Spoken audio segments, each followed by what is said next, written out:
வணக்கம் and welcome to Sprite வழங்கும் good morning தமிழா. இன்னைக்கு மண்டே மார்னிங் இல்லையா, மண்டேவா அப்படிங்கிற மாதிரி உடனே ஒரு கிராஃப் கம்மியாகிறத நம்ம நிறைய பார்த்துருக்கோம்.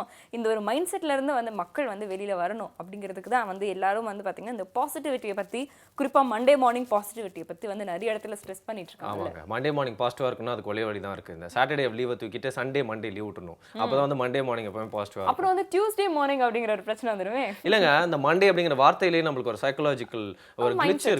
எக்ஸாக்ட்லி. ஒரு அகாடமிக்ஸ்ல பாத்தீங்கன்னா அந்த சாட்டர்டே சண்டே முடிஞ்சு ஸ்கூலுக்கு போக போறோம், இல்லைனா சாட்டர்டே சண்டே முடிஞ்சு வேலைக்கு போக போறோம் அப்படிங்கிற மாதிரி ஒரு நாள் நம்மளோட மனிதர்களோட மூளை செட் ஆயிருச்சு இல்லையா. ஸோ சைக்காலஜிக்கலா மண்டே பார்த்தா ஒரு பயம் இருக்கு.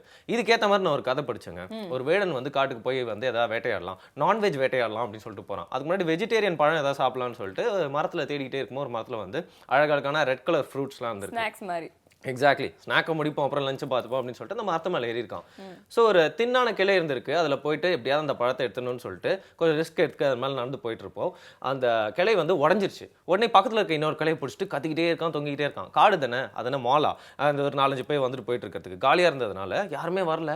ஒரு ½ hour அப்படியே தொங்கிட்டே இருக்கும்போது ஒரு முதியவர் வந்துட்டே இருக்காரு. அப்போ அந்த முதியவரை பார்த்து கேட்குறான், என்ன எப்படியா காப்பாற்றுங்க அப்படின்னு சொல்லிட்டு. உடனே முதியவர் அப்படியே தேடுறாரு. கீழே இருந்து ஒரு ஷார்ப்பான ஒரு கல் எடுத்து அவன் மண்டையிலே அடிக்கிறாரு. உடனே என்னப்பா இப்படி பண்ற அப்படின்னு சொல்லிட்டு கேட்டுட்டே இருக்கான். திருப்பியும் காப்பாற்றுறன்னு பார்த்தா நல்லா பெரிய கல்லா எடுக்கிறாரு. திருப்பியும் அவன் மண்டையிலே அடிச்சிட்டாரு. அப்புறம் அவனுக்கு ரொம்ப கோவம் என்ன பண்ணிட்டான், இன்னொரு கிளையை பிடிச்சி அப்புறம் இன்னொரு கிளையை பிடிச்சி அப்படி இறங்கிட்டே இருக்கும்போது முதியவர் திருப்பி ஒரு கல் எடுத்து அடிச்சிட்டாரு. இதுதான்ப்பா, இதுக்கு மேலே இவர்கிட்ட உதவி கேட்டால் வேலைக்கு ஆகுது, கீழே போய் முதியவர் மொத்தம் தான் வேலைக்கு ஆகும் அப்படின்னு சொல்லிட்டு கஷ்டப்பட்டு எப்படி இப்படியே கலையெல்லாம் பிடிச்சிட்டு கீழே இறங்கிட்டான். அப்புறம் முதியவர்கிட்ட போய் கேட்டிருக்கேன், பாருங்க வயசுல மரியாதை கொடுக்கணும்னு தான் பாக்குறேன், நீங்க நாங்க நான் பாட்டு உதவி கேட்டே இருக்கேன், கல் எடுத்து அடிச்சுட்டே இருக்கீங்க அப்படின்னு கேட்டா நான் உதவி தான்ப்பா செஞ்சேன் அப்படின்னு சொல்லியிருக்காரு. எப்படிங்க உதவி செஞ்சீங்க? என்னப்பா, நான் என்ன ஸ்பைடர் மேனா மேலே ஏறி உன்னை காப்பாத்துறதுக்கு, அதனால தான் கல் எடுத்து ஒன்று அடிச்சா அந்த உத்வேகத்துல எப்படியா பயத்துல இல்ல கோவத்திலேயே அது கீழே இறங்கிடுவேன் அப்படின்னு சொல்லிட்டு தான் நான் அப்படி பண்ணேன் அப்படின்னு சொல்லிட்டு. ஆனா எப்பவுமே ஒரு தடுமாற்றம் ஏற்பட்டுருச்சு அப்படின்னா எவ்வளவு பெரிய ஜீனியஸா இருந்தாலும் அவங்களுக்கு அந்த நேரத்துல ஒரு கரெக்டான டிசிஷன் எடுக்க முடியாது அப்படின்னு சொல்றதுக்காக முதியவர் அவனை கல் எடுத்து அடிச்சு கீழே இறங்க வச்சு. இன்ஃபேக்ட் அந்த இடத்துல வழி இருந்திருக்கு. ஆனா அந்த ஒரு இளைஞனுடைய அந்த ஒரு பயம், அந்த பயம் அந்த நேரத்துல அவங்களுடைய மூளை மழுங்க செய்திருக்கு அப்படிங்கறது தான் நீங்க சொல்ற கதை மூலமா புரியுது. இந்த மாதிரி நம்மளுடைய மூளை மழுங்க கூடாது, எப்பயுமே பாசிட்டிவா இருக்கணும் அப்படின்னா அதுக்கு வல்லமை கொள்ற மாதிரியான நிறைய விஷயங்கள் கத்துக்கணும் இல்லையா. பார்க்கலாம்.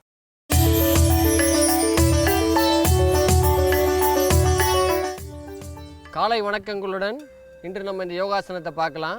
இன்றைக்கி நம்ம பார்க்க போகிற அந்த யோகாவோட பேர் லெகு வஜ்ராசனம். இந்த யோகாவை நம்ம பண்ணுறதுனால உங்களுடைய ஸ்பைனல் கார்டு ரொம்ப ஃப்ளெக்சிபிளாக இருக்கும். நீங்கள் பார்த்தீங்கன்னா கால் தலை இந்த இடத்துல டச் பண்ணும். ஸ்பைனல் கார்டில் L3, L4, L5 disc, tail bone சம்மந்தப்பட்ட எந்த பிரச்சனையுமே வராது. ஆனால் இந்த யோகாசனத்தை சின்ன வயசுலேருந்தே செய்ய ஆரம்பிக்கணும். கொஞ்சம் வயசானவங்க இந்த யோகாவை முதல்ல செய்யக்கூடாது. நீங்கள் இன்றைக்கி பாருங்கள், சின்ன வயசுலேருந்தே நீங்கள் இந்த யோகாவை பண்ணுறதுனால உங்களுக்கு ஸ்பைனல் கார்டு ஃப்ளெக்சிபிளாக இருக்கும். மறுபடியும் எல்லா ஸ்போர்ட்ஸுக்கும் இந்த யோகா யூஸ்ஃபுல்லாக இருக்கும். லெகு வஜ்ராசனம் எப்படி பண்ணுறதுன்றதை இப்போ நம்ம பார்ப்போம். மெதுவாக டர்ன் பண்ணி உட்காருங்க, வஜ்ராசனம் போடுங்க. இதுக்கப்புறமா மெதுவாக எந்திரிச்சிட்டு நீல் டவுன் பண்ண போஸ்டர் தலையை நல்லா பேக்கில் கொண்டு போகணும். உங்களுடைய ஸ்பைனல் கார்டு, உங்களுடைய முதுகை எந்த அளவுக்கு வளைக்க முடியுமோ நல்லா வளைக்கணும். 2 கைகள் இப்படி ஃப்ரண்ட்டில் வரணும். நார்மல் ப்ரீத்திங்கில் இருக்கணும். இதை பண்ணும்போது மூச்சை ஹோல்ட் பண்ணக்கூடாது. இந்த மாதிரி ஸ்பைனல் கார்டை பேக் சைடில் வளைக்கிறதுன்றது ரொம்ப கஷ்டம். உங்களுடைய L3, L4, L5 disc, tail bone சம்மந்தப்பட்ட பிரச்சனையெல்லாம் இந்த மாதிரி யோகா செய்யும்போது கண்டிப்பாக வரவே வராது. உங்களுடைய ஸ்பைனல் கார்டை எந்த அளவுக்கு ஃப்ரெஷ்ஷாக வச்சுக்கிறீங்களோ அந்த அளவுக்கு உங்களுடைய ஏஜ் எக்ஸ்டெண்ட் ஆகும். இந்த யோகாவை நீங்கள் தினமும் பண்ணுவீங்கன்ற நம்பிக்கையோடு இன்றைக்கி இந்த யோகாவை முடிச்சுக்கலாம். நாளைக்கு பார்க்கலாம். நன்றி, வணக்கம். ஓகே, இந்த ஃபர்ஸ்ட் டே ஆஃப் த வீக்கில் பார்த்தீங்கன்னா எல்லாருமே பாசிட்டிவாக உங்களோட வேலையை ஸ்டார்ட் பண்ணுங்கள். வல்லமைக்கோள் பகுதியில் சூப்பரான ஒரு விஷயத்தை நம்ம கற்றுக்கிட்டோம். இதே மாதிரி பாசிட்டிவான விஷயங்கள்லாம் வந்துட்டே இருக்குது. ஒரு சின்ன பிரேக். இது உங்கள் ஸ்ப்ரைட் வழங்கும் குட் மார்னிங் தமிழா.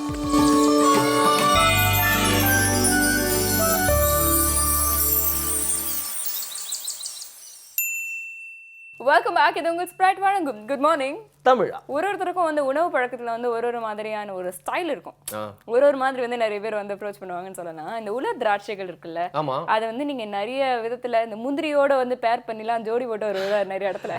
ஆனா தனியா வரும்போது அவர் சாப்பிடறதுக்கே நிறைய பேர் ட்ரிக்ஸ் வச்சிருப்பாங்க.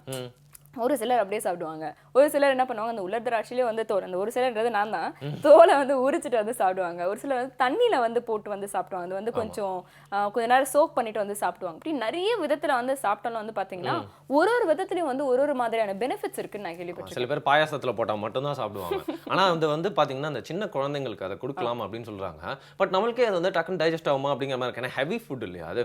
ட்ரை ஃபுட்ஸ்லாம் வந்து பாத்தீங்கன்னா நிறைய பேர் நோம்புலாம் இருக்கப்போ கூட வந்து எடுத்துப்பாங்க. அதெல்லாம் நிறைய கேலரிஸ் இருக்கு. ஆனா குழந்தைங்களுக்கு கொடுத்து வந்து ஸ்ட்ரென்த்தை ஏற்றணும் அப்படின்னு பேரண்ட்ஸ்க்கு ரொம்ப ஆசை. ஆனால் எப்படி கொடுக்கறது நான் பார்த்துருக்கேன். அதுக்காக தான் உமா ராகவன் வந்திருக்காங்க, பார்க்கலாம்.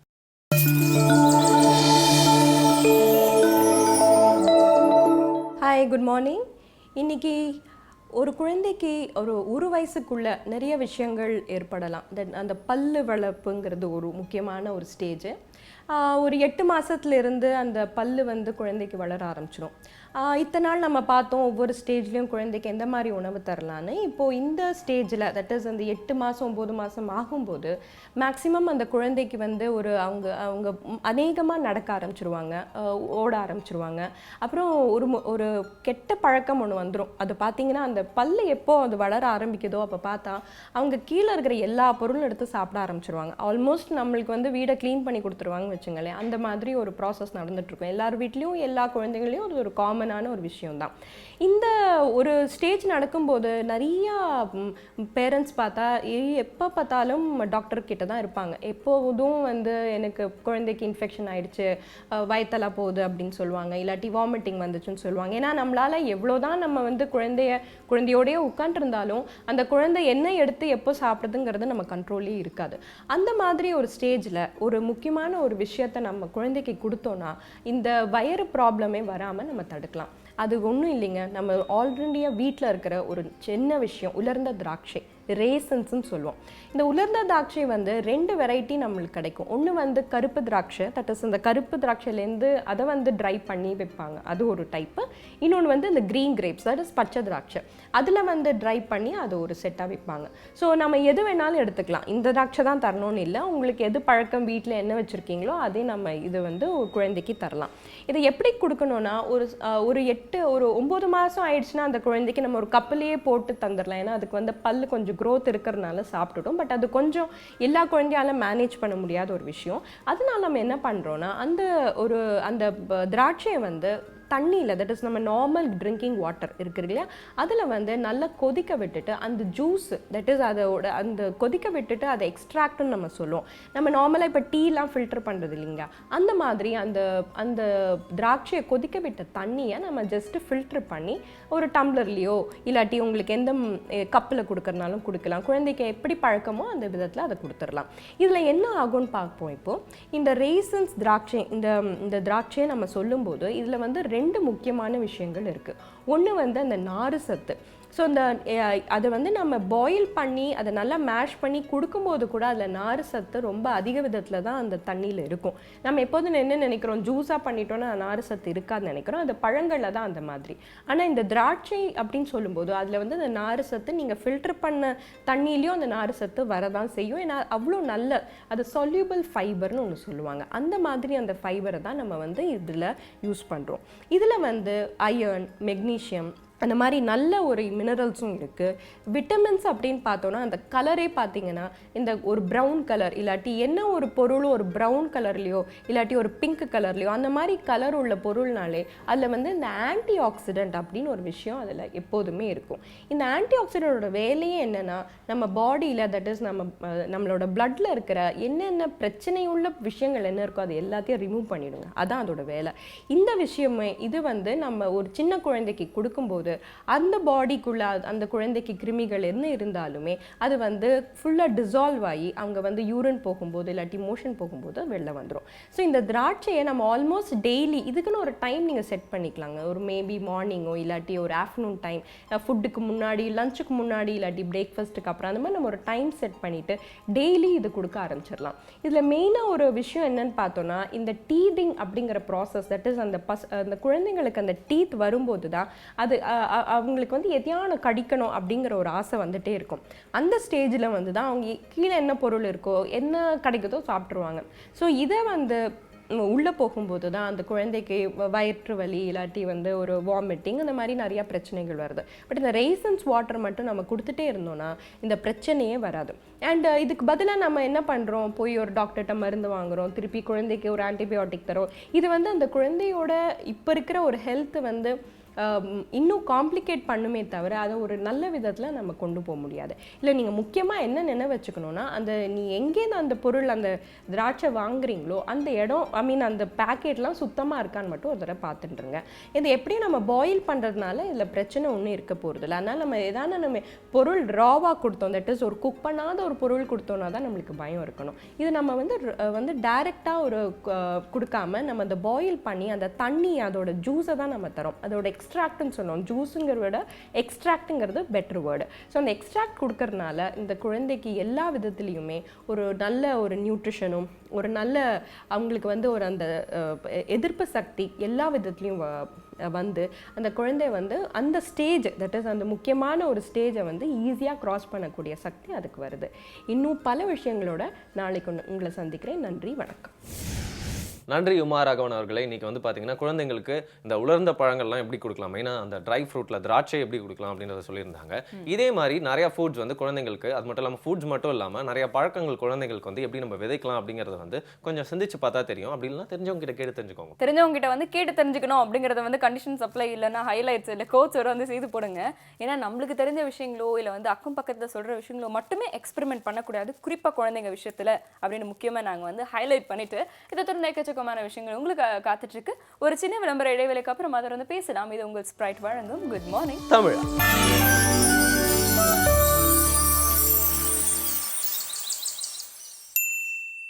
Welcome back. இது உங்கள் ஸ்பிரைட் வழங்கும் குட் மார்னிங் தமிழா. ஃப்ரூட் ஜூஸஸ் வந்து பார்த்தீங்கன்னா அந்த ஒரு மிட் மார்னிங் மாதிரி இல்லை வந்து ஈவினிங் டைம்ல இல்லை வந்து டின்னருக்கு வந்து ரொம்ப நல்லது அப்படின்னு வந்து சொல்ல முடியுது.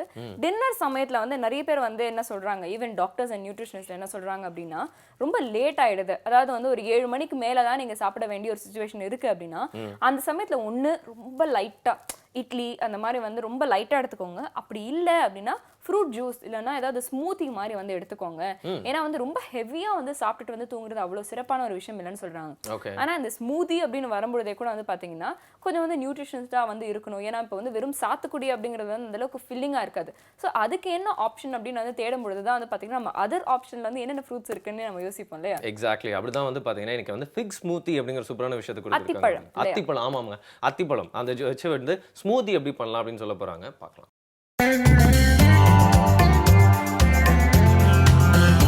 அனைவருக்கும் வணக்கம். நம்மளோட டேஸ்டி டு ஹெல்த்தி நிகழ்ச்சியில் வந்து தினம் தினம் நம்ம புது புது வெரைட்டியான டிஷ்ஷஸ் பார்த்துட்ருக்கோம். அதே மாதிரி இன்றைக்கி பார்க்க போகிறதும் வந்து ஒரு டிஃப்ரெண்ட்டான டேஸ்டியான வெரைட்டி தான் பார்க்க போகிறோம். அது வந்து என்னென்னா ஃபிக் ஸ்மூதி.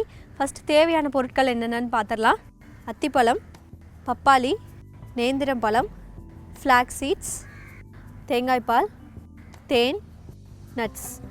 இப்போ நம்ம பொதுவாகவே வந்து ரத்தத்தில் இருக்கிற அழுக்கு, கிருமி இந்த மாதிரி இதெல்லாம் வந்து சுத்தப்படுத்துறது, அதே மாதிரி வந்து ரத்தம் அதிகமாக ஊறணும் அப்படிங்கிற மாதிரி இதில் வந்து நம்ம அத்திப்பழம் ரெகுலராக நம்ம டயட்டில் சேர்த்திக்கலாம்.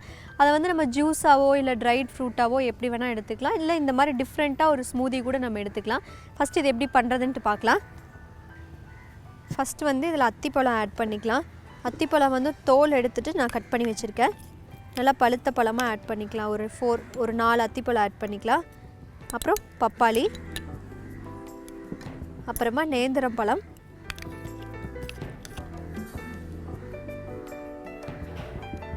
தேங்காய்பால், கொஞ்சமாக ஃப்ளாக்ஸ் சீட்ஸ். இப்போ ஃப்ளாக்ஸ் சீட்ஸ் வந்து பார்த்திங்கன்னா நம்ம பொதுவாகவே வந்து நம்ம டயட்டில் எடுத்துக்க வேண்டிய ஒரு முக்கியமான ஒரு சீடு. இப்போ இது வந்து நீங்கள் குழந்தைங்களுக்கு கொடுக்கும்போது ராவா அப்படியே கொடுத்தீங்கன்னா சாப்பிட மாட்டாங்க. அப்போ வந்து நீங்கள் என்ன பண்ணலான்னா இந்த மாதிரி ஸ்மூதி, ஜூஸஸ் இதிலெல்லாம் வந்து 1 ஸ்பூன் அளவு மட்டும் நீங்கள் கொடுத்தீங்கன்னா போதும். நல்லது அப்படிங்கிறதுக்காக நம்ம நிறையா கொடுக்கணும்னு அவசியம் இல்லை. ஒரு நாளைக்கு ஒரு டீஸ்பூன் அளவுக்கு மட்டும் நம்ம கொடுத்தா போதும். இப்போ இந்த ஃப்ளாக்ஸ் சீட்ஸில் வந்து omega-3 ஃபேட்டி ஆசிட்ஸ் அதிகமாக இருக்குது. அதே மாதிரி வந்து நம்ம உடம்புல இருக்க பேட் கொலஸ்ட்ராலெல்லாம் கிளியர் பண்ணுறதுக்கு இந்த சீட்ஸ் வந்து ரொம்ப ஹெல்ப்ஃபுல்லாக இருக்கும். தென் ஃப்ளேவருக்காக கொஞ்சமாக ஏலக்காய் தூள் ஆட் பண்ணிக்கிறேன். ஸ்வீட்னஸ்க்காக ஹனி.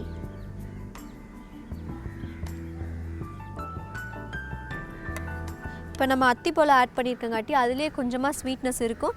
நம்ம தேவைன்னா ஹனி நிறையா ஆட் பண்ணிக்கலாம். இப்போ இதை வந்து நல்லா மிக்சியில் blend பண்ணிடுறேன்.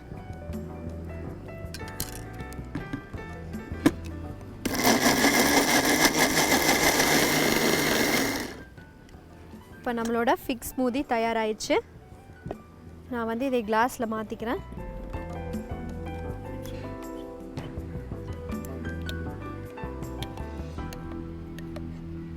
இப்போ இது வந்து நீங்கள் ஸ்பூனில் எடுத்து சாப்பிட்ற மாதிரி கொஞ்சம் கெட்டியாக தான் இருக்கும். ஸ்மூதி டைப்பில் இப்போ இது ரெடி ஆயிடுச்சு. இப்போ இதில் வந்து நம்ம பைனாப்பிள் பிடிக்கும்னா நம்ம பைனாப்பிள் ஆட் பண்ணிக்கலாம். இப்போ நம்மளோட ஸ்மூதி வந்து ரெடி ஆயிடுச்சு. இதில் மேலே வந்து கார்னிஷிங்காக நட்ஸ் ஆட் பண்ணிக்கலாம்.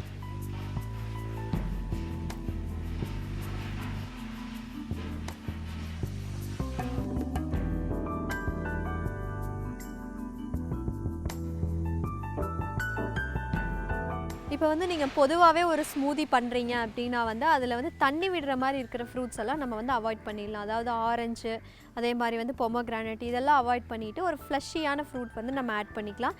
கண்டிப்பாக இந்த ஃபிக் ஸ்மூதி நீங்களும் உங்கள் வீட்டில் ட்ரை பண்ணி பாருங்கள். மீண்டும் நாளை வேறு ஒரு வித்தியாசமான ரெசிபியுடன் சந்திக்கிறேன். நன்றி, வணக்கம். ஸ்மூத்தாக இருக்கணும் ஜூஸு, அதுவும் ஃபிக் போட்டு வந்து ஸ்மூதி கொடுக்க போகிறாங்க அப்படின்னா வந்து பார்த்தீங்கன்னா அது ஒரு ஹெவியான ட்ரிங்க் மாதிரியே தெரியாது அப்படின்னு சொல்லலாம் இல்லையா? எக்ஸாக்ட்லி. ஸோ திவ்யா செந்தில் இந்த மாதிரி வந்து நல்ல நல்ல விஷயங்கள் மூலிமா வந்து ஒரு சின்ன எக்ஸ்பெரிமெண்டேஷன் வந்து பண்ணிட்டு இருக்காங்க. இதே மாதிரி டெய்லியும் நிறைய எக்ஸ்பெரிமெண்டேஷனாக வந்து ரெசிபிஸ்லாம் உங்களுக்காக காத்துட்ருக்கு. இதை தொடர்ந்து நிறைய விஷயங்கள் உங்களுக்காக நாங்கள் வந்து பேக்கப் வச்சுட்டு இருக்கோம். ஒரு சின்ன இடைவெளிக்கு அப்புறம் தொடர்ந்து பேசலாம். இது உங்களோட குட் மார்னிங் தமிழா.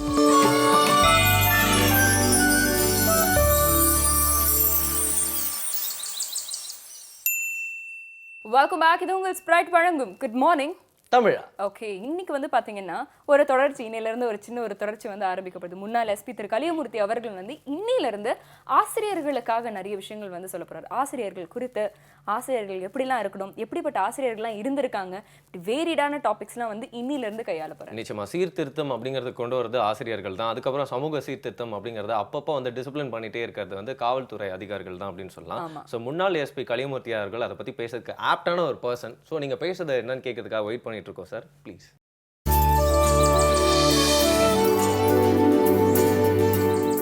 தசரதன் தனக்கு ஆண் குழந்தை பிறந்தவுடன் துள்ளி குதித்தானாம்.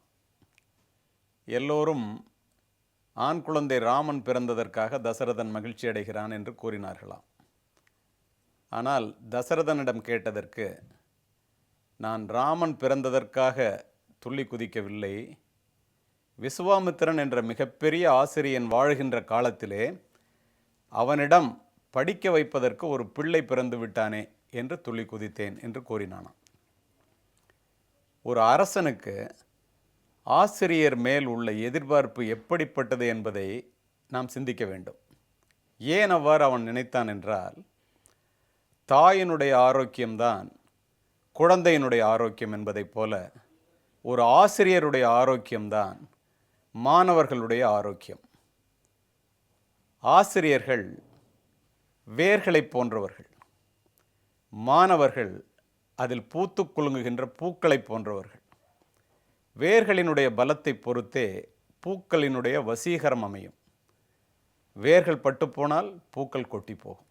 அதை போலவே ஒரு விவசாயி எப்படி ஒரு சிறிய விதையிலிருந்து மிகப்பெரிய ஆலமரத்தை பொத்தி பொத்தி வளர்த்தெடுக்கின்றானோ, அதை போல ஆசிரியர்கள் சிறிய இளைஞர்களாக தன்னிடம் வருகின்ற மாணவர்களினுடைய திறமையை பார்த்து பார்த்து வளர்த்தெடுக்க வேண்டிய சூழ்நிலையிலே ஆசிரியர்கள் இருக்கிறார்கள் என்பதுதான் உண்மை. பள்ளியிலும் கல்லூரியிலும் உள்ள வகுப்பறை தாயினுடைய கருவறை போன்றது. ஏன் தெரியுமா? பிள்ளைகள் வீட்டிலே பிறக்கிறார்கள், ஆனால் அவர்கள் வகுப்பறையிலே தான் வளர்கிறார்கள் என்பதை நாம் யாருமே மறக்கக்கூடாது. இருளிலே தடுமாறுகின்ற இளைஞர்களினுடைய எதிர்காலத்தை ஒளிமயமாக மாற்றுவதற்கு இன்று உலகத்தில் உள்ள ஒரே நம்பிக்கை ஆசிரியர்கள் என்று கூறுவேன். எதிர்கால உலகம், இந்த தேசம் இளைஞர்களினுடைய கையிலே இருக்கிறது என்றால் அதை வடிவமைக்கக்கூடிய பொறுப்பு ஆசிரியர்கள் கையிலே தான் இருக்கிறது.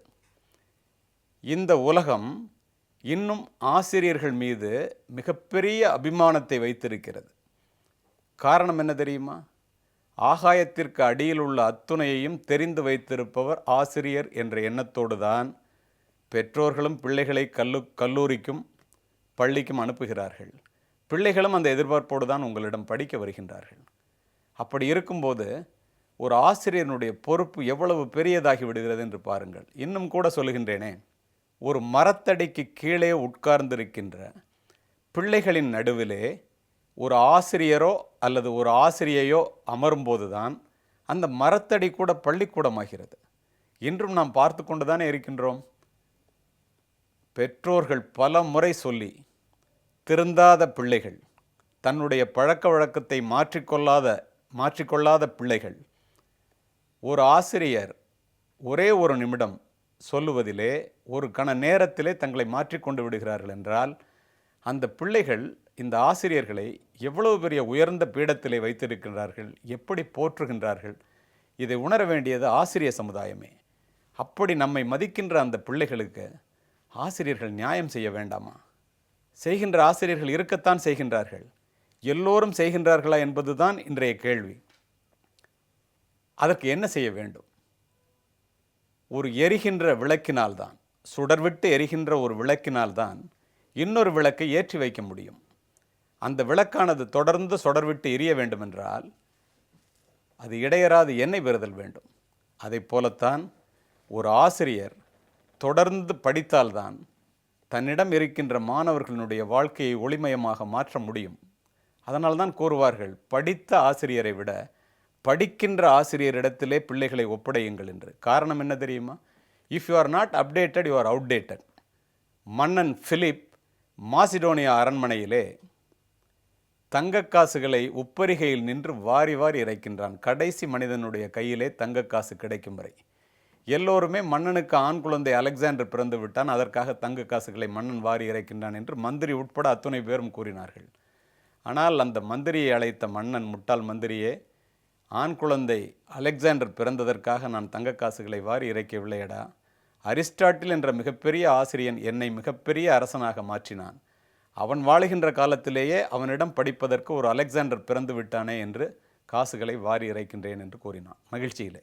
அதை போலவே நீங்கள் பாருங்களேன், உங்களுக்கு தெரியுமா, சாக்ரட்டிஸினுடைய மாணவன் பிளேட்டோ, பிளேட்டோவினுடைய மாணவன் அரிஸ்டாட்டில், அரிஸ்டாட்டிலுடைய மாணவன் the great Alexander who conquered the entire world, உலகத்தையே ஒரு குடையின் கீழ் ஆள நினைத்து வெற்றியும் பெற்றவன்.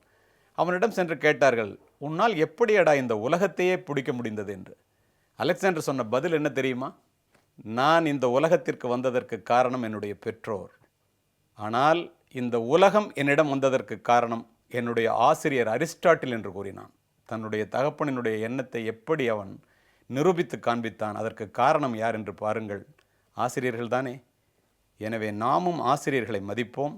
ஆசிரியர்களும் சூழ்நிலையை உணரட்டும், தங்களை தகுதியாக்கி கொள்ளட்டும். இந்த தேசம் நிச்சயமாக திரு ஏபிஜே அப்துல் கலாம் அவர்கள் கனவு கண்டதைப் போல ஒரு வல்லரசாக மாறும் என்பதில் இருவேறு கருத்துக்கு இடமே இல்லை. நண்பர்களே, வணக்கம். நாளை மீண்டும் சந்திப்போம். மிக்க நன்றி ஐயா. இன்னைக்கு வந்து பார்த்தீங்கன்னா முன்னாள் எஸ்பி கலியமூர்த்தி ஐயர்கள் ஆசிரியர்களை பற்றி சூப்பராக ஒரு விஷயம் சொல்கிற போது எனக்கு பேரலாக ஒரு தாட் வந்துடுச்சு. மக்கள் திலகம் எம்ஜிஆர் அவர்கள் வந்து ஒரு பாட்டு இருக்கும், திருடர்கள்லாம் இருப்பாங்க ஜெயிலுக்குள்ளே, அவர் வந்து அவங்கள பார்த்து வந்து அப்படி பாடிட்டே இருப்பார், கடமை என் கடமை. அது அவங்களுக்கு வந்து அந்த தப்பெல்லாம் திருத்திக்கிறதுக்காக ஒரு ஆசிரியர் மாதிரி வந்து அந்த போலீஸ் இருக்காரு அப்படிங்கிறத வந்து அந்த பாட்டு ஃபுல்லாக வந்து செயல்படுத்திட்டே வருவார். அந்த பாட்டு எனக்கு ஞாபகம் வந்துருச்சு. எக்ஸாக்ட்லி. இந்த பாட்டு மட்டும் இல்லைங்க, எனக்கு பேரலாக வந்து ஒரு தாட் வந்தது. ஆசிரியர்கள் குறித்து வந்து பேசுறதுனால எல்லா ஆசிரியர்களும் தொடர்ச்சியாக இந்த ஒரு செக்மெண்ட் வந்து தவற விடாம வந்து பாருங்க. ஆசிரியர்கள் மட்டும் கிடையாது, பெற்றோர்களும் பார்க்க வேண்டிய ஒரு மாணவர்கள் ஆகிய நாமளும் பார்க்க வேணும், பெற்றோர்களும் வந்து பார்க்கணும். ஏன்னா வந்து ஸ்கூல்ல தான் வந்து ஆசிரியர்கள், வீட்டுக்கு வந்தா பெற்றோர்கள் தான் வந்து ஆசிரியர்களா வந்து இருக்காங்க. சோ வந்து எல்லாருமே பார்க்க வேண்டிய ஒரு டாபிக்கா வந்து இந்த ஒரு டாபிக் இருக்கு. ஆமாங்க, ஒழுங்கா பாருங்க. இதான் உங்களுக்கு ஹோம்வொர்க். சரியா?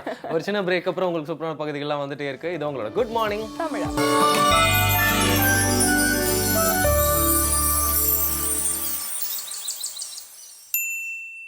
Welcome back. இது உங்கள் ஸ்பிரைட் வழங்கும் குட் மார்னிங் தமிழா. செய்தி துளிகள்ல இன்னைக்கு வந்து பாத்தீங்கன்னா ஒவ்வொரு நாட்டுல என்னென்ன விஷயங்கள் நடந்திருக்கு அப்படிங்கிற மாதிரி வேடிடா இன்னைக்கு பார்க்க போறோம். எக்ஸாக்ட்லி. வாங்க கொடை பிடிக்கலாம், ஏன்னா செய்தி துளிகள் வருது.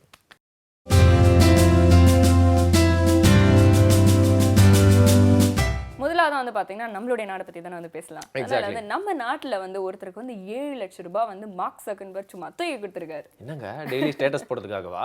இல்லைங்க, அவர் வந்து பாத்தீங்கன்னா FBல வந்து அந்த சாஃப்ட்வேர்ல ஏதோ ஒரு கிளிச் இருந்திருக்கு. அதை ஐடென்டிஃபை பண்ணி மார்க் ஜக்கர்பர்க்குக்கே ஒரு பெரிய ஒரு ஷாக் வந்து கொடுத்ததுனால வந்து நெகிழ்ந்து போனது மார்க் என்ன பண்ணிருக்காருன்னா கூட 7 லட்சத்தாருன்னு சொல்லிட்டு தூக்கி கொடுத்துருக்காரு. அட எங்க அப்பா, 2 ஹீரோக்கும் நடுவில் யார் பெரியவர் நட்டு சண்டை போட்டுக்கிட்டே இருக்குமே. இந்த மாதிரிலாம் ஏதாவது பண்ணா நம்மளுக்கும் காசுலாம் கிடைக்கும் இல்லையா? ஃபேஸ்புக்கை பாருங்க எப்படி ஆக்கப்பூர்வமா யூஸ் பண்ணியிருக்காரு அவரு. எக்ஸாக்ட்லி. இந்த மாதிரி வந்து நிறைய விஷயங்களை வந்து ஆக்கப்பூர்வமா வந்து யூஸ் பண்ணலாம் அப்படின்னும் பொழுது சரி, வேற நாட்டை பத்தி உங்ககிட்ட ஏதாவது தகவல்? வேற நாட்டு இல்லைங்க, ஏதோ நம்ம நாட்டுல ஒரு ஆள் தான். நம்ம வாழ்க்கையில ஒரு அடி பட்டாலே தோண்டு போய் விழுந்துடுறோமே.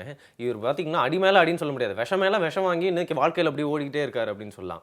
சோலாபுரி அப்படிங்கிற ஊர்ல வந்து பாத்தீங்கன்னா லிங்கராஜ் அப்படிங்கிறவர் என்ன பண்ணிருக்காருன்னா, இந்த பாம்பு எங்கெல்லாம் போதோ அதெல்லாம் எங்கெல்லாம் இவர் போயிருக்காருல, இவர் எங்கெல்லாம் போதோ பாம்பு வந்திருக்கா அப்படின்னு தெரியல. ஏன்னா ஒரே வாரத்துல 4 வாட்டி அவருக்கு பாம்பு கிடைச்சிருக்கு, ஆனாலும் எதுவும் ஆகலையாம். இது மட்டும் இல்லாம இன்னும் நிறைய வாட்டி அவருக்கு ஏற்கனவே பாம்புலாம் கூட கிடைச்சிருக்கான். அந்த விஷங்கள்லாம் ஏறி ஆன்டி இம்யூன் சிஸ்டம் ரொம்ப டெவலப் ஆயிடுச்சு போல இருக்கு. ஸோ அவர் உடம்புல இருந்தா ஆன்டி வேணமே இருக்கலாம் போல, அந்த அளவுக்கு அவருக்கு வந்து எதுவுமே ஆகல. ஓகே, ஆனா வந்து இந்த பாம்போட விஷம் பாத்தீங்கன்னா it is high content protein வந்து சொல்லுவாங்க. அது வந்து நம்மளால டைஜஸ்ட் பண்ண முடியாதுன்றனால தான் அது நம்மளுக்கு வந்து விஷமா வந்து மாறுதான். ஆனா நோய் எதிர்ப்பு சக்தி வந்து எக்ஸ்ட்ரீமா இருக்கிறவங்கனால தான் வந்து இந்த பாம்பு கடிச்சு வந்து நம்மளால வந்து உயிரோட இருக்க முடியும்ன்ற மாதிரியான ஒரு கேசஸ் வந்து பார்க்க முடியுதுன்னு நினைக்கிறேன் இல்லையா? நைஸ். அது மாதிரி வந்து புரோட்டீன் அப்படிங்கிறதே வந்து நிறைய பேருக்கு தெரியாத விஷயம் அப்படின்னு சொல்லலாம். இதை பத்தி பேசிட்டே இருக்கும்போது வந்து இன்னொரு ஒரு பாத்தீங்கன்னா கோல்டு பிளட்டட் கிரீச்சர் பத்தி தான் எனக்கு வந்து சொல்லணும்னு தோணுது. ஒரு ஆமை, அது வந்து 800 வருஷமா வந்து வாழ்ந்துட்டு இருக்கான். அது பேர் வந்து டியேகோ. அவன் என்ன பண்ணிருக்காருன்னு கேங்க, உங்க குல பேரை காப்பாத்துற மாதிரி ஏதாவது பண்ணுடா சாமி அப்படின்னு நம்ம ஊர்ல சொல்றாங்களா, அது மாதிரி வந்து அந்த ஆமை ஒரு விஷயம் பண்ணிருக்கு. அவங்களோட இனத்துல அவர் தான் வந்து கடைசியா இந்த உலகத்துல இருந்திருக்காரு. அதோட எக்ஸ்டிங்க்ட் ஆயிருவாங்க அப்படிங்கிற நிலைமையில வந்து பாத்தீங்கன்னா இந்த ஆமை 800 வருஷம் வாழ்ந்தது மட்டும் இல்லாம, அதுதான் தன்னோட இனத்துல லாஸ்ட் இருந்தது மட்டும் இல்லாம, இந்த வாழ்ந்த வருஷங்கள்ல எவ்வளோ ஆமை குஞ்சுங்களுக்கு வந்து பாத்தீங்கன்னா வந்து ஒரு பேரண்டா இருந்திருக்கு அப்படின்னு சொல்லலாம். இனப்பெருக்கம் செஞ்சிருக்கு இல்லையா? ஆமா, அது மட்டுமே வந்து இருந்து அதோட இனத்தை வந்து காப்பாத்திடுச்சு. பரவாயில்லையா? ஆனா நீங்க இப்படி சொல்றீங்க, ஜப்பான்ல வாழ்ற மனிதர்கள் வந்து இதுக்கு அப்படியே முரண்படா வந்து இருக்காங்கன்னு வந்து சொல்லலாம். ஒரு சின்ன ஸ்டாட்டிஸ்டிக்ஸ் என்ன அப்படின்னு வந்து பாத்தீங்கன்னா வந்து ஜப்பான்ல கிட்டத்தட்ட 42% கல்யாணம் பண்ணிக்காம இருக்காங்களாம். இது என்னால நம்பவே முடியல. வரும் இங்கேயும் நிறைய பேர் கல்யாணமா இருக்காங்க. ஸோ ஜப்பான் அந்த கால்குலேஷனுக்குள்ள நீங்க வந்து போகாதீங்க. என்ன இருந்தாலும் வந்து நேச்சர் விட்டு நம்ம வந்து தள்ளி வரக்கூடாது அப்படிங்கிற ஒரு முக்கியமான ஒரு விஷயத்தை சொல்லிட்டு இதை தொடர்ந்து ஒரு தாட் ஆஃப் தி டே உங்களுக்கு காத்துட்டு இருக்கு. அதை பார்த்து இன்னைக்கு என்னால ரொம்ப கான்ஃபிடென்ட்டா பிரிஸ்கா ஸ்டார்ட் பண்ணேன். எக்ஸாக்ட்லி. அதை பார்த்து நீங்க சிந்திக்கிறதுக்கான ஒரு நேரம் நாங்க கொடுக்குறோம். திருப்பி நாளை காலைல உங்களை வந்து சந்திக்கிறோம். அது வரைக்கும் கிளம்புறது உங்களோட அன்பு நண்பர்களான வருண் மற்றும் சமயம் ஆன் குட் மார்னிங் தமிழா.